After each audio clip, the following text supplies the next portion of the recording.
Our next guest, Mr. Kevin P. Miller. This presentation has been brought to you by Gigi Bowman for State Senate and Oath Keepers. People said, well, why do you want to be the first speaker? And I figured there was at least a high percentage of people who were still hungover. And so some of my gaffes might, well, in the age of videotape, nothing will go over the head of anyone. But good morning to you all. It's great to be here. I'd like to thank, as I did last night, I really would like to have everybody thank Gigi Bowman because she has she's put herself on the line and she's spent a lot of money, and that's something that we appreciate your support in being here. I attend events like this because it's important to support local and regional efforts, and so I'm indebted to Gigi for bringing me in. I'm going to get started with I like quotes, of course. I'm a writer and director. I've won a number of international film awards dating back to 1990, which really only reflects how old I'm getting as opposed to everything else. But I've covered topics that have been near and dear to me, and I started way back when with a film about kids in crisis. And I've done films about homeless war veterans to paint that awful picture of how readily we commit to war, yet rarely back the warrior when they come home. And I've done things, activistic things on a local and regional basis dating back decades, or even to raise money for food banks. So when I first stumbled into the whole idea of alternative medicines and medicine in general was 1993. And I don't know how many of you know Dr. Julian Whitaker. He's kind of an amazing guy who's from Newport Beach, California. And I knew who he was in a cursory way, but I received a phone call from him one day after he'd seen a film that I had produced called The War Within. And he said, "Do you know anything about vitamins and FDA?" And I said, "Well, I take vitamins. I certainly know who FDA is." And he said, "Well, I just saw your film, and I'd be thrilled if you would consider doing a film about what we're facing right now." And of course, quote, what we were facing was the pre-DSHEA era, the Dietary Supplement Health Education Act era. And as many of you may know, that was passed in 1994, and it is really why we have access to things called alternatives in this country. Because much like the mid-1970s, when then Senator William Proxmire was fighting the FDA to allow access to dietary supplements, to herbs, etc., the FDA wanted to classify many of these things as drugs. So that started me on this path, and considering my own beliefs and my own background, my parents were very, and my mom's still alive, thankfully, at 90 years old, are very conservative Republicans. And I was trying to make sense of how this all fit in. What was the role of this agency? What was FDA? And to my knowledge, I'm the only person that's ever gotten an interview with Michael R. Taylor, who a lot of you may know. He was second in command at FDA back in 93 through 95. He was David Kessler's lieutenant, as they say. He also is well known, and I've certainly written about this on my blog and elsewhere, as a person who has done an awful lot of work, both legal consulting and advising for Monsanto. So when I there's a great, I can't remember the name of the blog that I wrote about this, but I think it has Michael R. Taylor's name in it. And as I tricked my way into Michael Taylor's office. Of course, this is all pre-internet and everything else. So I was able to sneak my way in. Once he realized that, number one, I had done my homework and I knew all the issues, and I had read the FDA's, 1 million page diatribe against dietary supplements. Once he realized that, it was sort of like the jig was up. I mean, it was the first time that I had ever spoken on camera or interviewed anyone on camera about mental illness or about the, quote, remedies, therefore. And I asked him a question, and I said, Mr. Taylor, can you tell me why you have banned L-tryptophan, which of course is an alternative often used for not only sleep, but for some depression and some other things.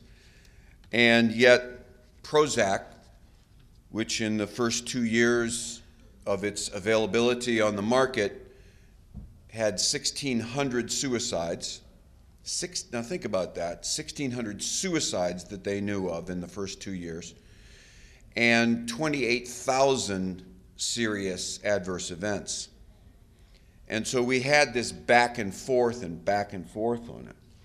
And I used a tiny, tiny bit of that interview with Michael R. Taylor, not necessarily the portion that I'm talking about now, in a film called Let Truth Be the Bias, which is sort of like the first health freedom film ever really produced, at least in a more modern era.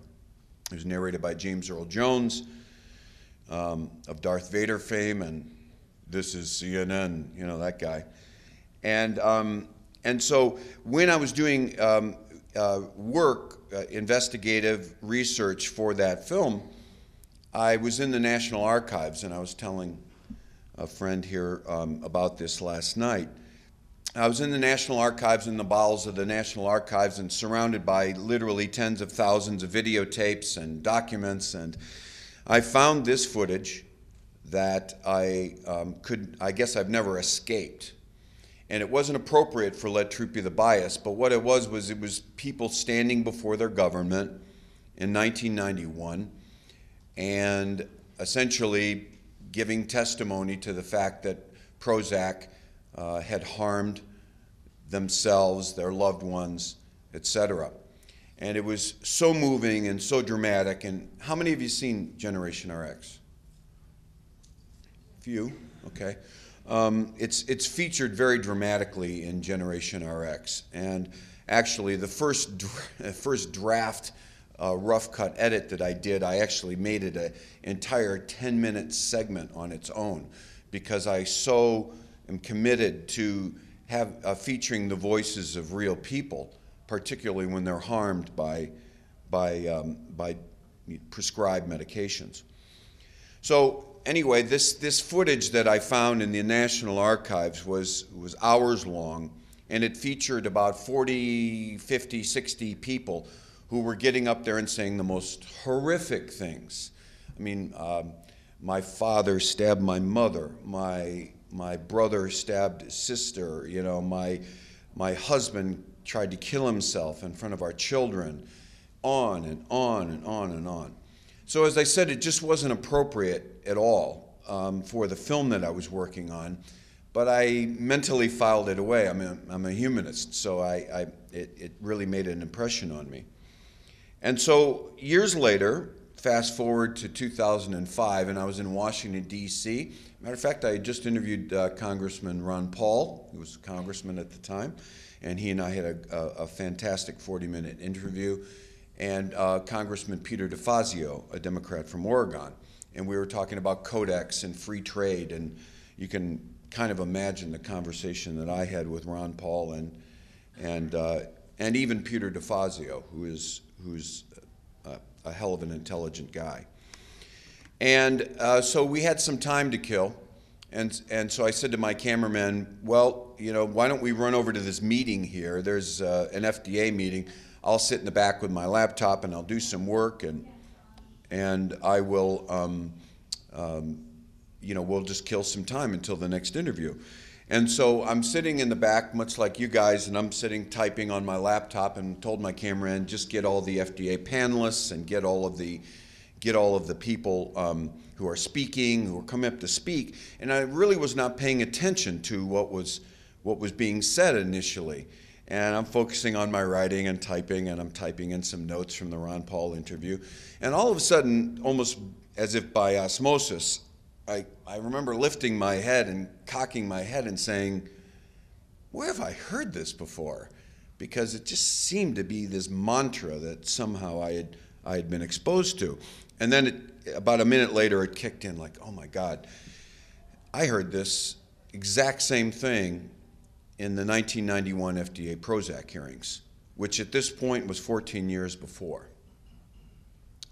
Same tragedy, same death, same awful side effect, same horrific stories, 14 years later. And so I decided at that point, like, oh God, nothing has changed, nothing will change. You have to do a film about this. And so, maybe naively, I went into the idea of producing a film about mental illness and how it's being conventionally treated in our country.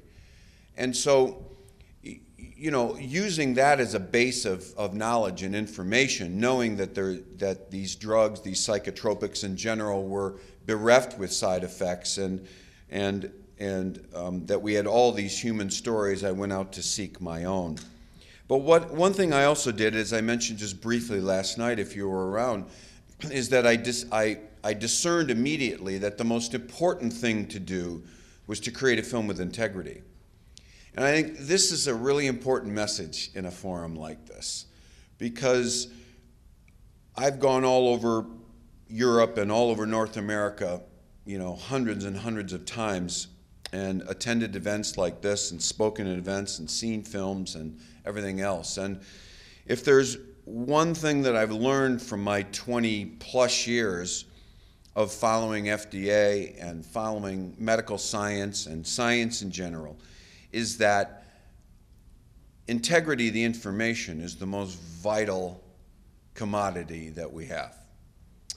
And if you leave things open to conjecture, if you fudge on the science, if you ignore certain studies, if you even appear imbalanced, and I don't mean journalistically balanced, because we know what a ruse that is in today's corporate journalistic environment. But if you ignore these things, you do so at your own peril. Because for me, I've been a writer, excuse me, since I was a kid. I mean, literally I've known since I was in 4th grade that I was a writer. But one thing that was always very important was, you know, the journalistic ethos of trying to write, trying to grab the largest audience humanly possible. And I've always considered it a failure that if I wrote the first line of what I'm writing, that, you know, you've got to read to the end of the first paragraph, to the end of the first column, to the end of the second column, to the end of the story, or I considered it a failure. And in that same way, when we're talking about information that, let's just say safely, is, quote, out of the norm, it becomes really important that people have this sense of integrity. A lot of people asked me after 9/11, why don't you do a film about 9/11? Why don't you do, and I was very point blank why I would not do a film about 9/11. And it's because it's all conjecture. Aside from the facts that you can compile, I wasn't interested in trying to sort through literally tens of thousands of documents and still at the end of the day have to come up with my own conjecture. And so I'm a reluctant member of this society of conspiracy theorists. I almost resent it in a certain way, because Generation RX is not a conspiracy film. And the new film, Letters from Generation RX, is not a conspiracy film. It is a film laced with modern science. It is a film of human stories where people give their opinions and perhaps their conjecture, which is their right to do, being featured in one of my films. So I'll sort of wrap up by saying that that is my main focus. And if I fail at that, I have failed. Because I do not want any movement, including this movement, and even an anti-psychiatry movement, of which I'm not really part of, but I don't want anyone to be taken down by faulty facts in my films or my writing that people are spreading. So the reason that I did this film, and if you saw how many saw the teaser last night? A little better percentage there. What I did was I'm featuring human stories because I figured that at the very least, a lot of you here seeking information that we can learn through the eyes of our neighbors. And maybe if we don't learn from a doctor or a psychiatrist or a psychologist or from a teacher or a cop or anything else, we can learn because we have been touched by the stories of our neighbors. And so, this is one letter, very brief, that I'm going to read to you. That's the whole reason why I've put myself back out here to produce another film on this topic, and it will be my last. Hi, Kevin. I just saw the documentary Generation RX, and I wanted to say thank you for making it. This is the first time I've heard that some people oppose medicating children. I was medicated starting at the age of 10 for anxiety and insomnia starting in 1996. I was on Paxil, Wellbutrin, Effexor, and Ambien by the time I was 15. The side effects were so severe that I became psychotic, hallucinating, shaking, not sleeping for days at a time, and paranoid that inanimate objects wanted to kill me. My mother finally weaned me off the meds against doctors' orders, who wanted to counter the side effects with more drugs. And like magic, I was fine. I felt abused and angry when I realized the ignorance and hypocrisy of these psychiatrists. I was told my brain was broken when I was a child and that the drugs were the only way to fix me. I spent puberty in a medicated stupor. I don't remember half of those years, and I will never get them back. I don't feel so alone after seeing your documentary. I now know there are people like you that fight for a child's right to their own mind, a right that was stripped from me. So again, thank you. This film helps heal some old wounds. Good luck on your endeavors, Brianna. So I guess the message I'll leave you with is that, we need to return to this pre-Deshay era of 1993, and many of you don't know what that means, but what it means is that's when we came together to fight for what I have termed medical freedom of choice. And medical freedom of choice is vital because it's not the extreme position of trying to ban Prozac or ban Risperdal or even Ritalin. It's not coming from that position. But what happened, and really quite magically in 1993 and 94, when we passed Deshay, was we had people come together across political differences, socioeconomic differences, religious, racial. Everyone came together because common sense dictated that we didn't want the pharmaceutical companies being in charge of our health. And so we put all the political differences and all of the differences known to man aside and put shoulder to shoulder together and created truly meaningful change. I mean, if that law would not have passed in 1994, it'd be game over.